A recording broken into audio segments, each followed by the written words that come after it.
Alright, so today we are going to learn about a very interesting topic, that is altimetry overread versus underread. So आपका altimeter जो आपको vertical distance दिखाता है वो ज़्यादा दिखा रहा है एक्चुअल से या फिर कम दिखा रहा है, इसी को हम लोग ओवर रीडिंग या फिर अंडर रीडिंग कहते हैं। अब ये ऑल्टीमीटर ओवर रीडिंग कैसे करता है या फिर अंडर रीडिंग कैसे करता है, इसी के कॉन्सेप्ट को अभी हम लोग समझने वाले हैं। सबसे पहले हमें ऑल्टीमीटर का थोड़ा एक बेसिक प्रिंसिपल समझना होगा। उसके बाद ये over reading and under reading हमारे लिए समझना काफ़ी आसान होने वाला है। इस एग्जांपल की मदद से हम लोग थोड़ा बहुत ऑल्टीमेट्री का वर्किंग समझने वाले हैं कि ऑल्टीमीटर आपका किस तरीके से वर्टिकल डिस्टेंस दिखाता है। सी, आपके ऑल्टीमीटर में एक नॉब होता है, जिस नॉब से आप इस पर्टिकुलर विंडो में आप अपने डेटम को सेट करते हो। डेटम यानी कि आप उस प्रेशर वैल्यू को सेट करते हो जहाँ से आप वर्टिकल डिस्टेंस मेज़र करना चाहते हो। लेट्स सपोज आप अपने एयरक्राफ्ट का वर्टिकल डिस्टेंस ग्राउंड से मेज़र करना चाहते हो, तो आप ग्राउंड का प्रेशर वैल्यू इसके अंदर फीड करोगे, जो कि यहाँ पे फॉर एग्जांपल 100 हेक्टा पास्कल है, 1000 हेक्टा पास्कल। तो आपका एयरक्राफ्ट जहाँ भी रहे वो 1000 हेक्टा पास्कल यानी कि ग्राउंड से आपका वर्टिकल डिस्टेंस को मेज़र करेगा। यही अगर आपने इसके प्रेशर वैल्यू को चेंज कर दिया और अब आपने इसमें फीड करा 1010 हेक्टा पास्कल, जो कि अभी आपके मीन सी लेवल का प्रेशर है, तो आपका एयरक्राफ्ट वर्टिकल डिस्टेंस उसी डेटम से कैलकुलेट करने लगेगा जहाँ का आपने प्रेशर वैल्यू फीड करा है, that is mean sea level का प्रेशर। और इसी वर्टिकल डिस्टेंस को हम लोग ऑल्टीट्यूड कहते हैं। अब लेट्स सपोज हमारे पास एक और ऑप्शन है। इस बार हमने क्या करा कि हमने अपने ऑल्टीमीटर पे डेटम जो है वो एक स्टैंडर्ड वैल्यू डाला, जो कि फिक्स होता है, जो कभी चेंज नहीं होता, जिसको हम लोग क्यू भी कहते हैं, that is 1013.25 hectopascal. Now your aircraft is going to calculate the vertical distance जहाँ पे आपका 1013.25 हेक्टा पास्कल है, और इसी वर्टिकल डिस्टेंस को हम लोग कहते हैं प्रेशर ऑल्टीट्यूड, या फिर इसको हम लोग फ्लाइट लेवल के टर्म्स में भी रिप्रेजेंट करते हैं। ये बेसिक डिफरेंस था आपका, जिसमें आपने अगर क्यू का वैल्यू डाला यानी ग्राउंड का प्रेशर डाला, आपका ऑल्टीमीटर ग्राउंड से वर्टिकल डिस्टेंस कैलकुलेट करेगा, जिसको हाइट कहेंगे। या फिर अगर आपने अपने ऑल्टीमीटर में मीन सी लेवल का प्रेशर डाला, the vertical distance is going to be calculated from the mean sea level value, and that vertical distance will be called as altitude. Alright, यहाँ पे एक ग्राफिकल रिप्रेजेंटेशन से आपको ये पता चलेगा कि हाइट, ऑल्टीट्यूड और फ्लाइट लेवल में बेसिक डिफरेंस क्या है। तो फॉर एग्जांपल मैंने ऑल्टीमीटर में जो प्रेशर वैल्यू फीड किया वो किया 1000 hectopascal. Now our aircraft is going to calculate vertical distance जहाँ पे आपका 1000 हेक्टा पास्कल है, जो कि है आपका ग्राउंड का प्रेशर वैल्यू, और इस वर्टिकल डिस्टेंस को हम लोग कहेंगे height. Now let's suppose I want to measure my vertical distance from the mean sea level का value. So in this case I will put 1010 हेक्टापास्कल, जो कि एट अ टाइम अभी हमारा मीन सी लेवल का प्रेशर है, और अब जो हमारा वर्टिकल डिस्टेंस कैलकुलेट होने वाला है that is going to be from mean sea level, and इस वर्टिकल डिस्टेंस को हम लोग क्या कहते हैं, ऑल्टीट्यूड, एज डिस्कस्ड अर्लियर। और अगर अब आपने यहाँ पे फिर से प्रेशर वैल्यू को चेंज करके अब आपने फीड किया standard pressure value, that is 1013.25 hectopascal. Now vertical distance is going to be calculated from जहाँ पे आपका स्टैंडर्ड प्रेशर है, और इसको हम लोग कहेंगे प्रेशर ऑल्टीट्यूड, या फिर आप इसको फ्लाइट लेवल भी कह सकते हो। Now you are getting idea कि आपका हाइट ऑल्टीट्यूड और प्रेशर ऑल्टीट्यूड में बेसिक क्या डिफरेंस होता है। ओवररीड और अंडररीड के कॉन्सेप्ट को समझने से पहले अभी हमें थोड़ा ये भी समझना पड़ेगा कि ऑल्टीमीटर आखिरकार किस तरीके से वर्टिकल डिस्टेंस को मेज़र कर पा रहा है। If you are feeding a particular datum value जहाँ से आपको वर्टिकल डिस्टेंस मेज़र करना है, how your altimeter is able to do it. इसको समझने का तरीका थोड़ा अलग है, but I am going to tell you a different way, जिसमें आपको क्वेश्चंस बनाने में काफ़ी हेल्प होगा, ऑल्टीमीटर के ओवररीड और अंडररीड को समझने में काफ़ी हेल्प होगा, और ये जो तरीका है ये आपके क्वेश्चंस को बहुत ही ईजी बनाने वाला है। हम लोग कुछ इस तरीके से इसको समझ रहे होंगे कि altimeter always knows two types of pressure value. एक ऑल्टीमीटर को दो प्रेशर वैल्यू पता रहता है, एक वो प्रेशर वैल्यू जो आपने फीड करा है, और एक वो प्रेशर वैल्यू जहाँ पे वो खुद है। जैसे यहाँ फॉर एग्जांपल अगर हम लोग देखें तो हमने अपने ऑल्टीमीटर में लेट्स सपोज जो प्रेशर वैल्यू फीड करा है वो फीड करा है ग्राउंड का प्रेशर जो कि है 1000 हेक्टा पास्कल। सो ये आपका पहला प्रेशर वैल्यू हो गया, ठीक है। एंड सेकेंड प्रेशर वैल्यू जो ऑल्टीमीटर को पता रहता है जिस जगह पे वो ऑल्टीमीटर है, मतलब जहाँ पे आपका एयरक्राफ्ट फ्लाई कर रहा है। हमारा एयरक्राफ्ट थोड़ा हायर हाइट पे फ्लाई कर रहा है जिस जगह पे प्रेशर है 900 hectopascal. So as you can see ये दो प्रेशर वैल्यू ऑल्टीमीटर को पता है। अब होता ये है कि आपका ऑल्टीमीटर इन दोनों प्रेशर वैल्यू का डिफरेंस निकालता है। अगर हम इन दोनों प्रेशर वैल्यू का डिफरेंस निकालें दैट इज़ 1000 माइनस 900, सो इसका हमें वैल्यू मिलने वाला है 100। सो ये 100 हेक्टा पास्कल का हमें प्रेशर डिफरेंस मिला। अब इसके बाद आपका ऑल्टीमीटर क्या करता है कि इसी वैल्यू को वो 30 से मल्टीप्लाई करता है in order to show you the vertical distance. अगर 100 को हम लोग 30 से मल्टीप्लाई करेंगे so we are going to get 3000 feet. So इस केस में हमारा ऑल्टीमीटर जो वर्टिकल डिस्टेंस यहाँ पे दिखा रहा होगा that is going to be 3000 feet.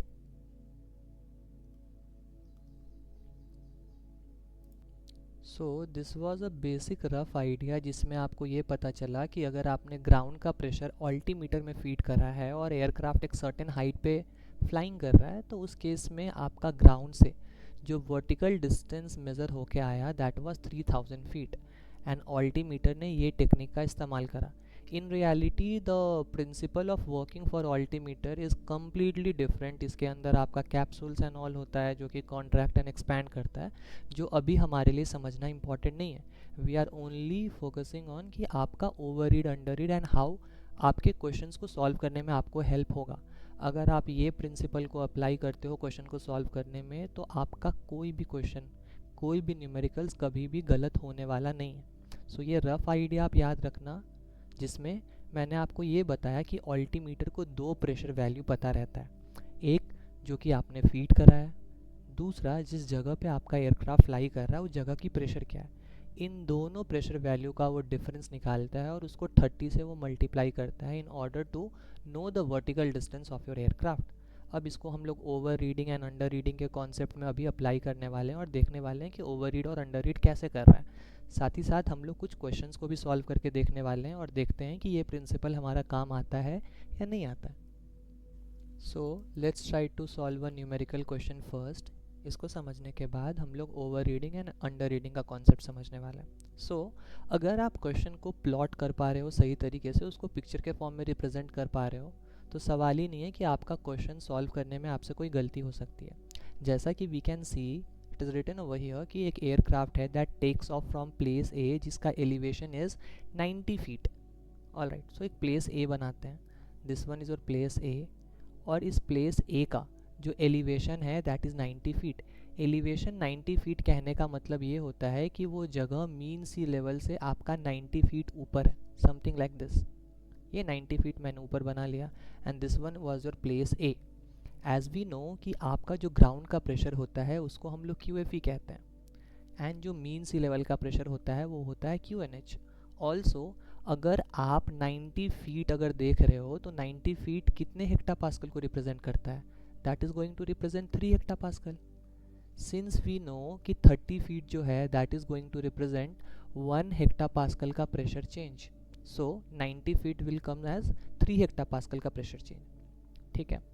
Now it is written over here pressure altitude of A is 150 feet. अब यहाँ पे आपका प्रेशर ऑल्टीट्यूड दिया गया है। जैसा कि मैंने बताया था आपको कि प्रेशर ऑल्टीट्यूड या फिर आपका जो फ्लाइट लेवल है उसको हम लोग मेज़र करते हैं from a fix value that is QNE and QNE का वैल्यू जो आपका होता है दैट इज़ 1013.25 हेक्टा पास्कल। सो यहाँ पे आपका ये लिखा हुआ है कि प्रेशर ऑल्टीट्यूड ऑफ ए, मतलब अगर आप ए का वर्टिकल डिस्टेंस QNE से मेज़र करते हो तो that is 150 feet. Now let's try to calculate. यहाँ से यहाँ तक तो 90 फीट है हमें पता है, 150 फीट के लिए हमें थोड़ा सा और नीचे जाना पड़ेगा। लेट्स सपोज़ ये पूरा है आपका 150 feet and this point is your QNE।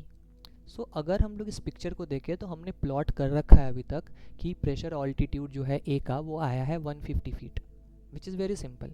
Now जैसा कि पिक्चर को देख सकते हैं यहाँ से यहाँ तक अगर आपको वर्टिकल डिस्टेंस 90 मिल रहा है और यहाँ से यहाँ तक अगर आपको 150 मिल रहा है, सो यहाँ का अगर हम लोग वर्टिकल डिस्टेंस कैलकुलेट करें so this is going to be 150 minus 90 that is going to be 60। So ये आया आपका 60 फीट। नाउ यहाँ से हमारा QNH QFE कैलकुलेट हो जाएगा। कैसे होगा? सिंस वी नो QNE का वैल्यू है 1013, डेसिमल को अभी फ़िलहाल के लिए इग्नोर करते हैं। सो ये हमारा आ गया 1013। नाउ 1013 से अगर आप 60 फीट ऊपर जा रहे हो, 60 फीट अगर हम लोग ऊपर जाएंगे तो कितना प्रेशर चेंज होगा? 2 hectopascal, since 30 feet is equal to 1 hectopascal. और ऊपर की ओर जाते हैं तो आपका प्रेशर जो है वो ड्रॉप होता है, we know that. So 1013 minus 2, that is going to give us a pressure value of 1011. So QNH of A जो हमें मिला that is 1011, और इसी हिसाब से QFE of अगर A कैलकुलेट करना पड़े तो हमें 90 फीट ऊपर जाना है, मतलब 3 हेक्टापास्कल चेंज होगा। सो 1011 minus 3 that is going to give us 1008 hectopascal. So as you can see ये कितना ईजी है। एंड आई विल लाइक कि आप जो है वो प्लेस बी के लिए बाकी के चीज़ों को कैलकुलेट करो। So this is as simple as that. और मैं आपको इसका आंसर भी बता रहा हूँ आफ्टर सम सेकेंड्स, तो आप थोड़ा सा वीडियो को पॉज करो and try to solve the question for the second part, जिसमें आपको प्लेस बी का कुछ वैल्यूज़ को आपको कैलकुलेट करना है। As you can see, our answer for QFE of place B and QNH of place B is 998 हेक्टापास्कल and 1006 हेक्टापास्कल। सो यहाँ पे हमारा एक और क्वेश्चन है, और ये क्वेश्चन जो है वो थोड़ा सा डिफरेंट है। ऑल्दो ये देखने में टफ लग रहा होगा बट ये बहुत ईजी है। अगर आप अपने बेसिक्स को फॉलो करते हो, जो तरीका मैंने बताया है उसको आप फॉलो करते हो, तो ये क्वेश्चन भी आप बहुत विथ ईज सॉल्व कर सकते हो। सो इसको let's try to decode it, और इसको पिक्चर के फॉर्म में पहले रिप्रेजेंट करते हैं। So here it is written over here, an aircraft takes off from place A with the altimeter reading of 240 feet, elevation of A is 330 feet. That is all we want to know. So let's try to draw place A. ये place A है, और A का जो elevation है ये question में दिया गया है as 330 feet। 330 feet, ये मैंने place A का elevation यहाँ पे draw कर लिया। Now as we can see, 330 feet means how much hectopascal change? That is going to be 11 hectopascal change. You can calculate. So जब आपका एयरक्राफ्ट प्लेस A से टेक ऑफ करा, so let's suppose this was our aircraft on place A, and altimeter पे the representation was how much? 240 feet. 240 feet, that means it was calculating vertical distance as 240 feet, जो कि 330 से नीचे नहीं होगा, इससे थोड़ा सा ऊपर ही होगा, समथिंग लाइक दिस। ये 240 फीट मेज़र कर रहा था। अभी वी डोंट नो कि इस पॉइंट का प्रेशर क्या है, क्योंकि क्वेश्चन में दिया नहीं है। We need to calculate.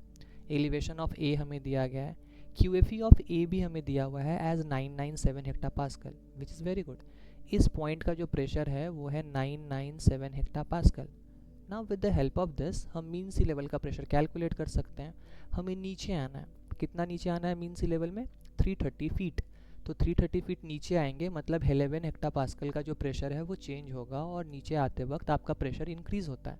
So we need to add 11 hectopascal in 997 hectopascal, which is going to give us mean sea level का प्रेशर एज 1008 हेक्टापास्कल। ये आपका वैल्यू मिल गया of QNH of place A. Now अगर हम लोग यहाँ का ये प्रेशर कैलकुलेट करना चाहे वो भी कर सकते हैं। कैसे? यहाँ से यहाँ तक का the pressure, the vertical distance is 330 feet, यहाँ से यहाँ का 240 फीट। सो इसमें हम लोग यहाँ का कैलकुलेट कर सकते हैं। That is going to be 330 minus 240, and 330 में 240 अगर हम लोग सब्सट्रैक्ट करेंगे तो हमें यहाँ से लेके यहाँ तक का वर्टिकल डिस्टेंस जो है वो मिल जाएगा, दैट इज़ 90 फीट। अब देखो, अगर आप 90 फीट इस पॉइंट से ऊपर जा रहे हो तो 90 फीट मतलब कितना प्रेशर चेंज होगा? That is going to be 3 hectopascal. अब आप नीचे से ऊपर जा रहे हो, प्रेशर आपका ड्रॉप होगा। कितना ड्रॉप होगा? 3 हेक्टापास्कल। किस में से ड्रॉप होगा? क्योंकि आप मीन सी लेवल से ऊपर जा रहे हो। So 1008 minus 3 that is going to give you 1005 hectopascal. मतलब आपका ऑल्टीमीटर जो 240 फीट रीड कर रहा था, उस समय आपने ऑल्टीमीटर में जो प्रेशर वैल्यू फीड करके रखा था वो रखा था 1005 हेक्टापास्कल, विच इज़ वेरी सिंपल। यहाँ तक अब हमने कैलकुलेट कर लिया। Question is now 50% done. अब क्वेश्चन में थोड़ा आगे बढ़ते हैं। यहाँ पे लिखा गया है that it goes to place B, जिसका elevation of B is 300 feet. तो let's try to draw place B. Let's suppose this one is your place B and B elevation is 300 feet. That means B is 300 feet above the mean sea level. This one is your 300 feet, यहाँ से यहाँ का distance, and 300 feet means how much hectopascal change? So that means 10 hectopascal change. Alright, now altimeter reads 210 at landing. जब आपका aircraft place B पे land करता है, सो उसके ऑल्टीमीटर में जो वर्टिकल डिस्टेंस रिप्रेजेंट हो रहा था that was 210 feet without changing the setting. मतलब ऑल्टीमीटर में अभी भी सेटिंग वही है जो आपने पहले फीड करके रखा था, that was 1005 hectopascal. Now you need to determine QNH of B and QFE of B, which is very easy. We know altimeter vertical distance वहीं से कैलकुलेट करता है जो आपने उसको डेटम वैल्यू दिया है, जो आपने फीड करके रखा है. आपने फीड करके क्या रखा है? 1005, एंड 1005 से ये 210 फीट को मेज़र कर पा रहा है. अगर हम लोग एक स्ट्रेट लाइन को ड्रॉ करें ऑल्टीमीटर से, तो ये लाइन तो 300 फीट के बराबर हो गया. 210 थोड़ा सा कम होगा, लेट्स सपोज ये है, और यहाँ से लेके यहाँ तक का जो डिस्टेंस आपका है दैट इज़ 210 फीट. और ये मेज़र कहाँ से कर रहा है? 1005. तो ये पॉइंट जो हो गया ये आपका 1005 हेक्टापास्कल हो गया. Now as we can see, यहाँ से लेके यहाँ तक, इस पॉइंट से लेके यहाँ तक 210 फीट चेंज हो रहा है. 210 फीट मतलब कितना हेक्टापास्कल चेंज हो रहा होगा? So that is going to be 7 hectopascal change. So यहाँ से लेके यहाँ तक आपका 7 हेक्टापास्कल चेंज हो रहा है, और क्योंकि आप ऊपर जा रहे हो तो प्रेशर रिड्यूस होगा. सो इस पॉइंट का प्रेशर आपको 7 सब्सट्रैक्ट करना है from the original value that is 1005, और आपका ग्राउंड का प्रेशर आ जाएगा 908 हेक्टापास्कल. सो हमें QFE एट B का आंसर मिल गया 908 hectopascal. Now as you can see, आपका ये पूरा हाइट जो है दिस वन इज़ 300 फीट. यहाँ से यहाँ तक का जो वर्टिकल डिस्टेंस है दैट इज़ 210 फीट. तो यहाँ से यहाँ तक का vertical distance we can calculate, that is 300 minus 210 which is going to be 90 feet. And 90 feet means how much hectopascal का चेंज? दैट इज़ 3 हेक्टापास्कल का चेंज. तो अगर आप ऊपर से नीचे आ रहे हो टिल मीन सी लेवल आप आ रहे हो, तो आपको 3 हेक्टापास्कल इंक्रीज़ करना है फ्रॉम 1005. सो इस हिसाब से आपको जो QNH मिलेगा at place B, that is 1008 hectopascal. As you can see how easy it was to calculate the pressure value. So this was our answer. Alright, so now we are going to understand about the concept of overread and underread.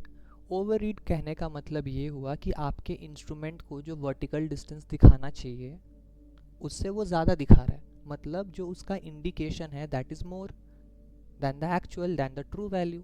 सो इसी चीज़ को अभी हम लोग देखने वाले हैं. एक एग्जांपल लेते हैं जिसमें हमारा जो एयरक्राफ्ट है that is flying from place A to place B. Let's suppose this one was your place A and this one was your place B. A जो है वो कॉम्पेरेटिवली वार्मर साइड पे है. वार्मर मतलब ज़्यादा गर्म है, और वहाँ पे प्रेशर जो ड्रॉप हो रहा है वो काफ़ी धीरे धीरे हो रहा है. जैसे A का जो मीन सी लेवल का प्रेशर है वो 1020 है, एंड लगभग इतना ऊपर आने के बाद इसका प्रेशर जो ड्रॉप हो रहा है वो लगभग आपका 10 मिलीबार ड्रॉप हो रहा है, और इस जगह का जो प्रेशर मिल रहा है आपको वो मिल रहा है 1010 millibar. As you can see mean sea level का प्रेशर था 1020 मिलीबार, क्योंकि वार्मर प्लेस पे प्रेशर धीरे धीरे ड्रॉप होता है. Now our aircraft was flying to place B जो कि थोड़ा सा कोल्डर एयर मास है, एंड कोल्डर एयर मास पे जो आपका प्लेस B है वहाँ का भी मीन सी लेवल का प्रेशर इज सेम, बट वहाँ पे जो प्रेशर ड्रॉप हो रहा है the 10 millibar is dropping in this much vertical distance only. देख सकते हो कि कोल्डर एयर मास में कितना जल्दी इतना ही कम वर्टिकल डिस्टेंस पे आपका 10 मिलीबार जो है वो ड्रॉप हो रहा है, और यहाँ पे आपको 1010 मिलीबार प्रेशर मिल रहा है. अब एग्जांपल लेते हैं कि दोनों जगह पे आपका ऑल्टीमीटर का कैलकुलेशन कितना आ रहा है. यहाँ पे altimeter, now try to imagine, altimeter vertical distance कैसे कैलकुलेट करता है? जो प्रेशर वैल्यू आपने फीड करा है एक वो, और जिस जगह पे आपका एयरक्राफ्ट है वहाँ का प्रेशर वैल्यू, दोनों के डिफरेंस को हम लोग 30 से मल्टीप्लाई करते हैं. लेट्स सपोज हमने यहाँ भी QNH फीड करके रखा है और यहाँ भी हमने QNH ही फीड करके रखा है. ऑलराइट, सो अगर हम लोग यहाँ पे ध्यान से देखें तो एयरक्राफ्ट जिस जगह पे फ्लाइंग कर रहा है वहाँ का प्रेशर वैल्यू इज़ 1010 मिलीबार. और हमने जो पर्टिकुलर प्रेशर वैल्यू फीड करके रखा है QNH वो है 1020 मिलीबार। इन दोनों का जो डिफरेंस आएगा that is going to be 10 millibar, और इसको जब 30 से मल्टीप्लाई करेंगे तो हमारा वर्टिकल डिस्टेंस जो निकल के आएगा वो आएगा 300 फीट। सो यहाँ पे हमारा एयरक्राफ्ट इंडिकेट कर रहा होगा 300 फीट। प्लेस बी पे देखते हैं। बी पे जो आपने जो प्रेशर वैल्यू फीड करके रखा है वो है 1020, क्योंकि आपने QNH फीड करा है, और एयरक्राफ्ट जिस प्रेशर वैल्यू पे अभी फ्लाइंग कर रहा है, जिस हाइट पे है, वहाँ का प्रेशर 1010 है। और यहाँ भी आपका जो प्रेशर डिफरेंस आने वाला है that is 10 multiplied by 30 is going to give us 300। So आपका यहाँ भी एयरक्राफ्ट का वर्टिकल डिस्टेंस जो रिप्रेजेंट कर रहा है that is 300 feet. But as you can see हमारा एयरक्राफ्ट तो डिसेंड कर रहा है। सो एक्चुअल में आपका एयरक्राफ्ट हाइट में काफ़ी नीचे आया है। As you can see actual में the aircraft is descending. So altimeter को दिखाना चाहिए था कम height, but it is still showing 300 feet, मतलब वो ज़्यादा दिखा रहा है, डिसेंडिंग शो ही नहीं करा। और ऐसे केस को हम लोग कहते हैं over read. So what happened here कि आपका जो पर्टिकुलर ऑल्टीमीटर है, instead of showing low altitude कि आपका एयरक्राफ्ट डिसेंड हुआ है, it is still showing more altitude. So इस केस को हम लोग कहते हैं ओवर रीड। इसी का अपोजिट केस हम लोग समझ सकते हैं जब आपका एयरक्राफ्ट कोल्ड एयर मास से वार्म एयर मास में जाएगा, जो कि इसका जस्ट अपोजिट होगा, जिसमें आपका एयरक्राफ्ट जो है वो अंडर रीड कर रहा होगा। जैसा मैंने आपको अभी एग्जांपल बताया कैलकुलेट करने का, वही तरीका आप अगर cold air mass to warm air mass में अप्लाई करोगे तो यू कैन फाइंड आउट कि आपका ऑल्टीमीटर किस तरीके से अंडर रीड कर रहा है। सो आपके सामने ये सेकंड पिक्चर है जहाँ पे aircraft is going from cold air mass to warm air mass. यहाँ पे you try to apply the same principle, और आप देखो कि आपका वर्टिकल डिस्टेंस प्लेस ए में क्या आ रहा है और प्लेस बी में क्या आ रहा है। ऑल्टीमीटर में जो फीडेड वैल्यू है वो है QNH का। So you will find out कि आपका एयरक्राफ्ट जो है उसके ऑल्टीमीटर में अंडर रीड हो रहा है। So you will find out, और कोई भी ज़रूरत ही नहीं है कि आप इन सब चीज़ों को मेमोराइज़ करो, रट्टा लगाओ। Since you know the concept, you will have the idea and aviation will be much easy for you.